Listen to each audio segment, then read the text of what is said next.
I got a new toy. I just bought this thing at auction. It is a wreck. It's insurance salvage auction.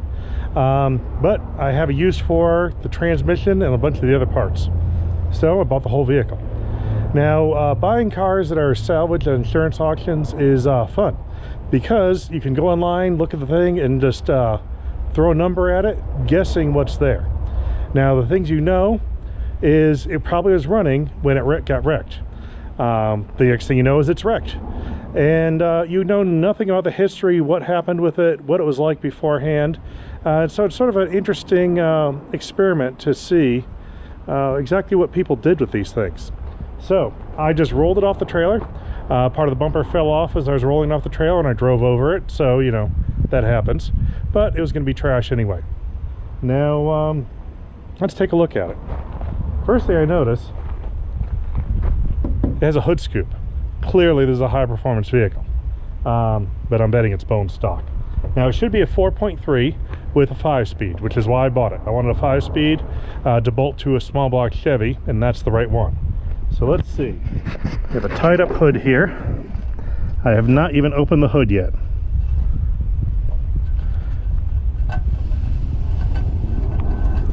Let's see what we got. Now, the hood opens, and there is a motor there. There's even a battery there. It looks V6 like, much as I can tell with the squishiness of it. And well, we'll check the fluids in a minute and see if we can get this thing started.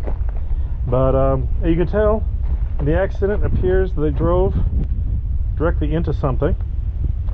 However, you come around this side, and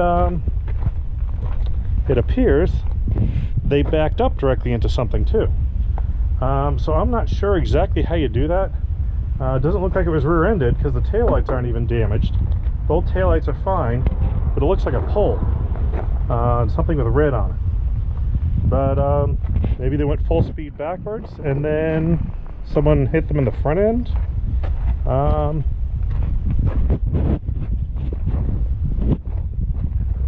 Yeah, I have no idea how this happened. Anyway, let's keep exploring. Now, this door does work. I actually had to open this to tie the other door closed.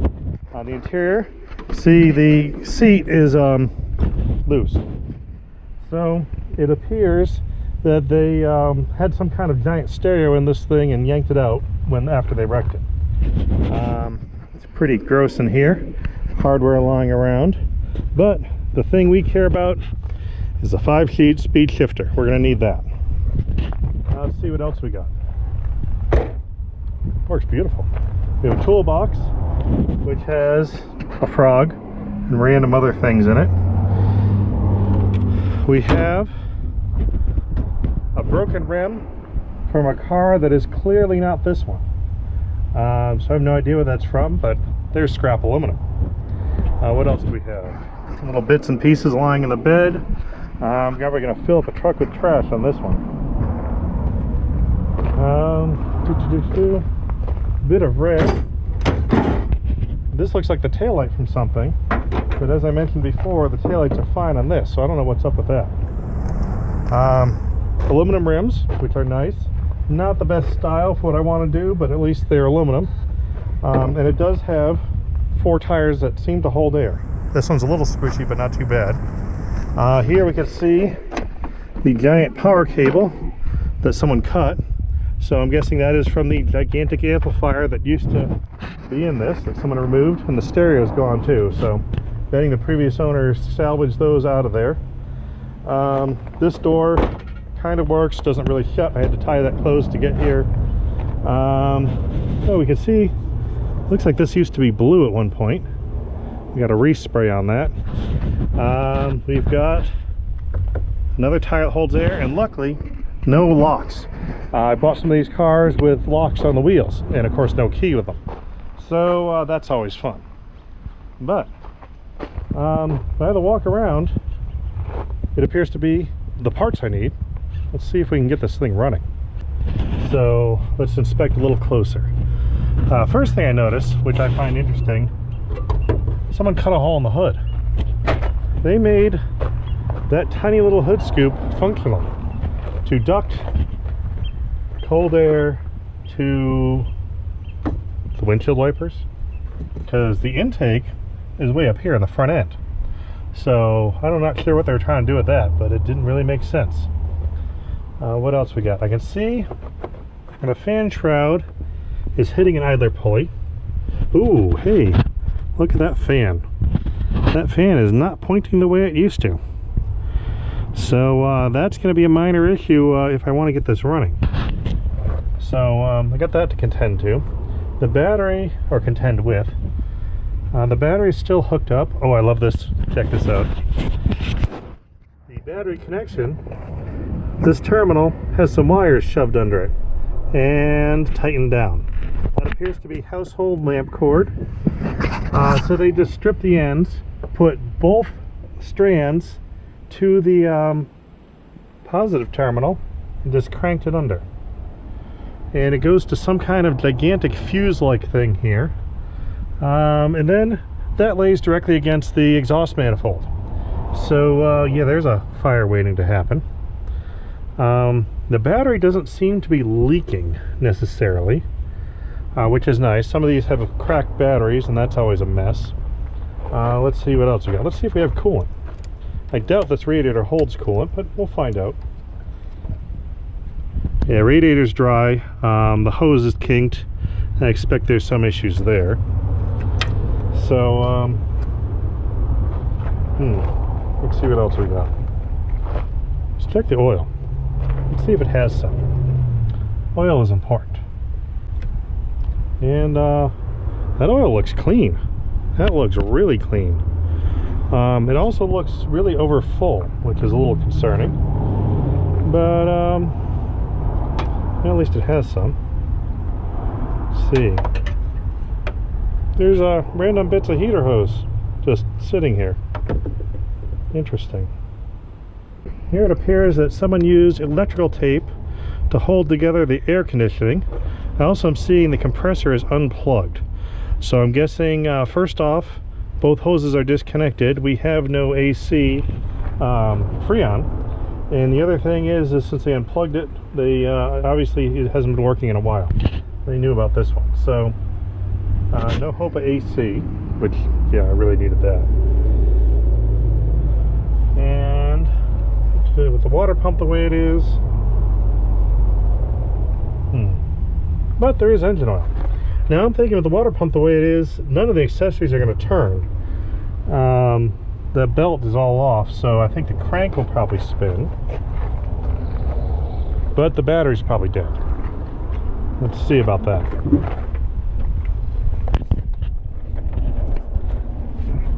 Got a set of keys here. Good old Chevy keys. Square ignition.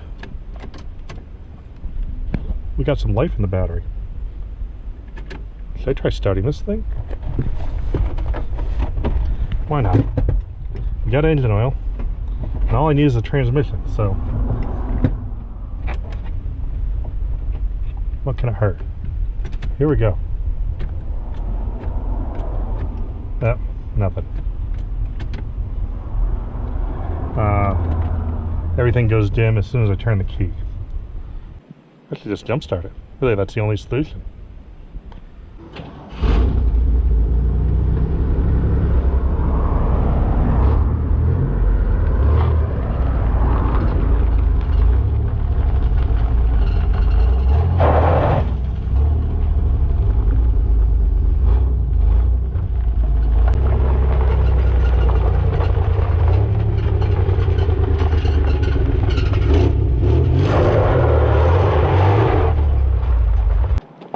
Well, I got this thing running, but it doesn't steer.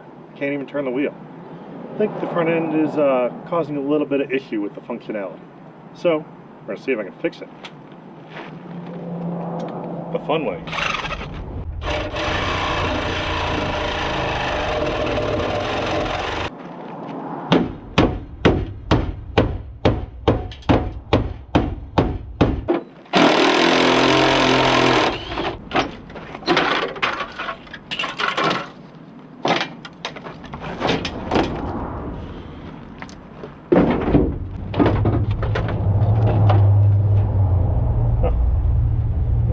be a new radiator.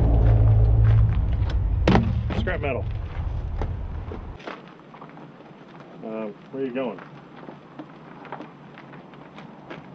Yeah, the truck didn't want to stay here.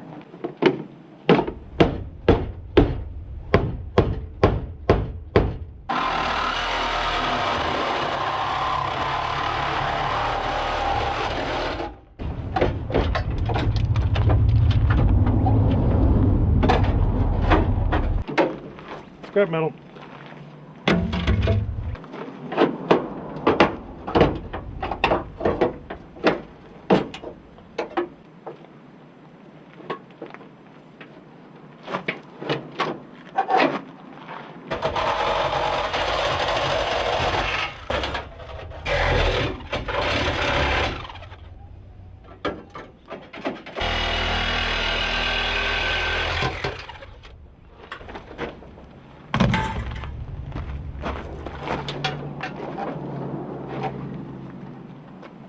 That's a little better.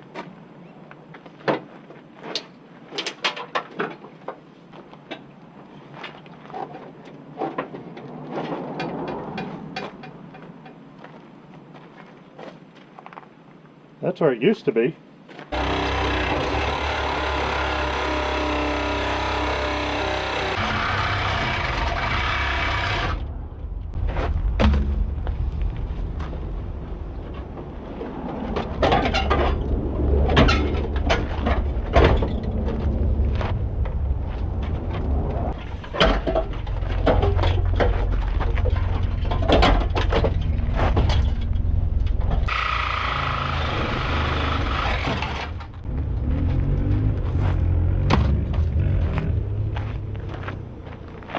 Weight reduction. It's lighter now.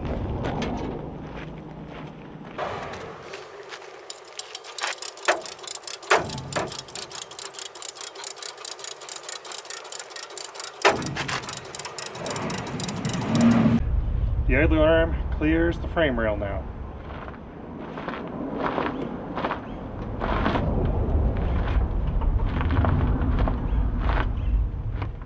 Well, we can turn right. Remember those RC cars that used to go straight forward and turn when you back up? We might be doing that to get this into the shop.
That's moving under its own power.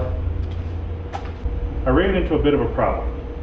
As I mentioned, I bought this truck for the transmission, which means I need to remove the transmission. And that's a bit trickier than I had anticipated. Now, the problem I've run into is the front end on this truck was smashed over, which I could see the front frame rails were bent. That was no big deal. What I didn't realize is how far the damage went back. So what's happened here is the whole engine and transmission have been pushed backwards into the firewall. So I can't get to the bolts that hold the transmission and engine together. All the top bolts are completely obscured. Now that wouldn't normally be a problem. What I would do in that case usually is pull the entire engine and transmission out in one unit and then take it apart. Problem there is the cross member has moved back so far, it's almost hitting the oil pan. I can't move the engine forward to take it out. As you can see, the engine is underneath the cowl here. I can't move the engine up. So I can't get this whole thing out of here at all, as is. So I gotta get a little more creative. Now, the first thing I'm gonna try doing is just yanking the cab off this frame, because that way it exposes everything and hopefully we won't damage anything. The cab is over the engine, it should come up cleanly. If that looks like it's going to be a problem, the next thing I'm going to do is cut the frame in half and slide the front half of the frame with the motor outwards. Hopefully I don't need to do that, because I'd rather leave the frame in one piece just to make it easier to roll around the yard. But if I have to, I have to. So it's time to get a little more creative.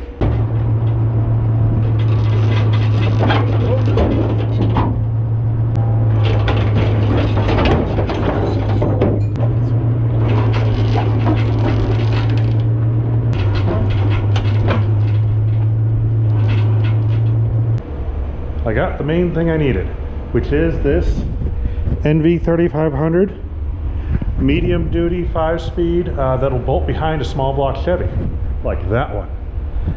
So that is the tranny I wanted for my project. I'm gonna need a bunch of other stuff because I've just got a shell right now. I'm gonna need the clutch pedal and master cylinder, slave cylinder, all came with this. Brakes. The car doesn't have a firewall, the car doesn't have a floor.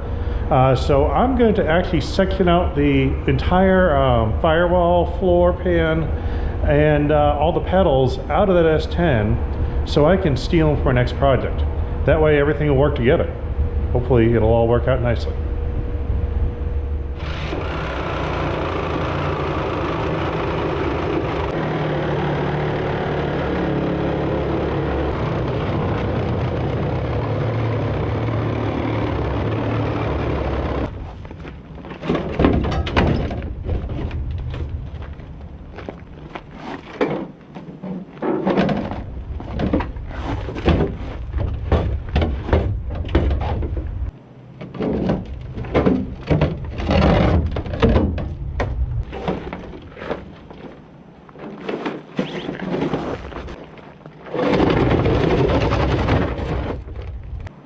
Doesn't look half bad like that.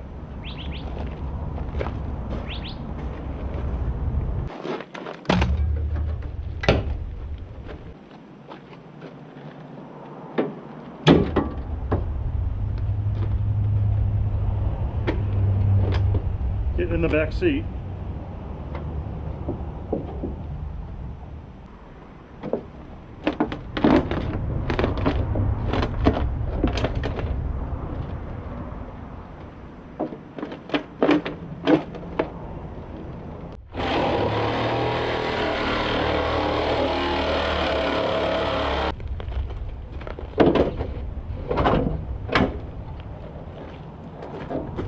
Well, got the S-10 pulled apart. Pretty much fit the entire truck in its own bed. So it's time to take it for scrap because there's nothing good left there. And if you watched my show on putting the 5-speed in the Grand Cherokee, it's still hauling stuff around and running good. So I'll do an update on that soon, but so far it's been working nice. But off she goes.